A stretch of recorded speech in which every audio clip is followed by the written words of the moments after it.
Welcome to the Explainer. Today, we are going to unlock a really powerful tool, something that can take your ideas from being just, forgettable facts and turn them into messages that actually stick with people. So, let's dive right in. You know the feeling, right? You're in a meeting, you lay out this great point, you've got the data to back it up, and then nothing. Just crickets. It's super frustrating, and we've all been there. But here's the thing. It's probably not your idea that's the problem. It's all about how it's being delivered. So, Section 1, Why Your Facts Fail. We're going to get right to the core of this.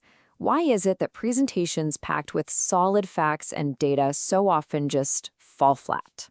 Check out this number. It comes from this really fascinating study. A bunch of students listened to a series of presentations, and afterward, only 5%, just 5, could remember a specific statistic they heard. Think about that for a second. All the work we put into gathering data, and 95% of it just evaporates. But here's the kicker. In that exact same study, a whopping 63% of the students remembered the stories that were told. Now, that's not just a small difference, right? That is a massive, massive gap. It tells us something absolutely crucial. Stories don't just entertain us, they actually make information memorable. So, what's going on here? Well, it all comes down to a really simple concept. Facts are impersonal. They just tell you something. But stories are emotional, they're relatable, they show you. And that creates this connection that raw data just can't touch because it engages a completely different part of our brains. Which brings us to Section 2, Your Brain on Story. Now, this isn't just some fluffy communication trick. The power of story is backed by hard science. Let's take a look at what's actually happening inside our heads when we hear a good one. I mean, think about it. The last time you heard a truly great story or got lost in a movie, it wasn't just you listening, right? It was physical. You feel your body react as if you're actually in it. You get tense, you lean forward, you feel what's at stake. It's a full body experience. And there's some serious chemistry behind that physical feeling. It's a neurochemical called oxytocin. When our brains lock onto a compelling story, they release this stuff, and it fosters empathy, connection, and trust. It literally builds a chemical bridge to your audience, making them way more open to what you have to say. And here is the most mind-blowing part of all. As far as your brain is concerned, there's almost no difference between hearing about something and actually living it. The parts of your brain that process sight, sound, even smell, they all light up.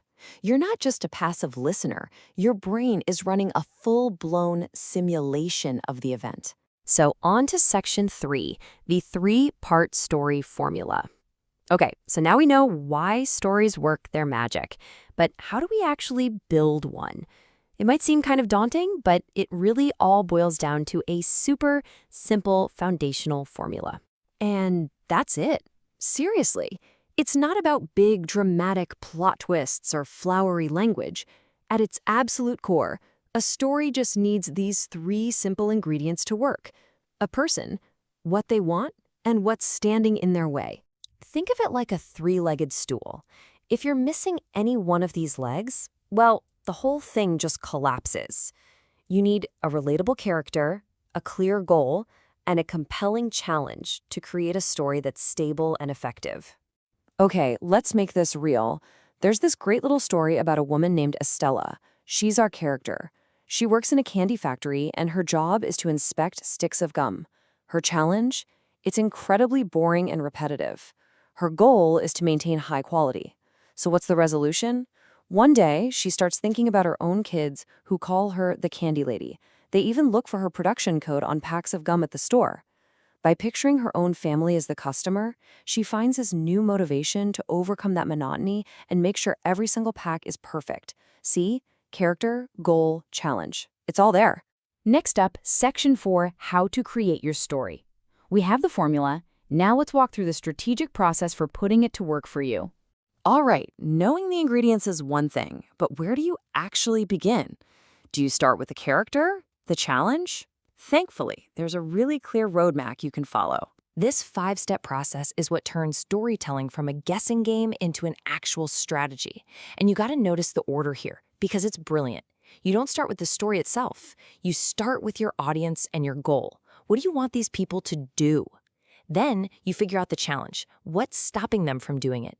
And it's only after you know all of that that you find your character, someone who has already beaten that exact challenge, and then you share their resolution.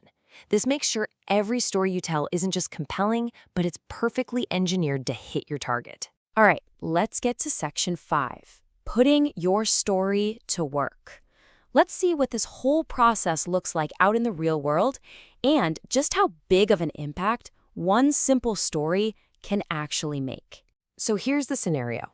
The head of a sales team needs to get her people to start making cold calls, but she has a huge credibility problem. She knows they're all sitting there thinking, yeah, easy for you to say. When's the last time you had a door slammed in your face? So instead of giving them a lecture, she told a story. She admitted that when she was starting out, she was absolutely terrified of cold calling.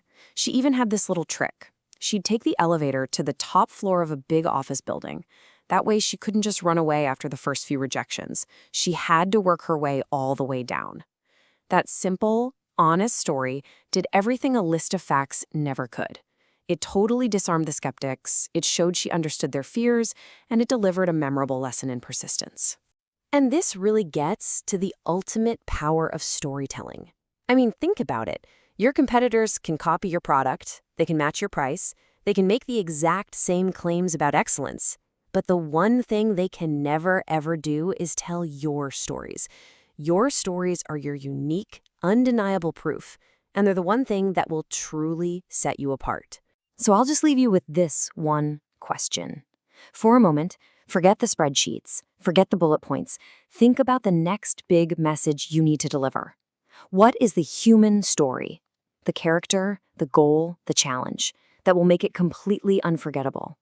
Find that story, and you will unleash a power that no data point could ever match.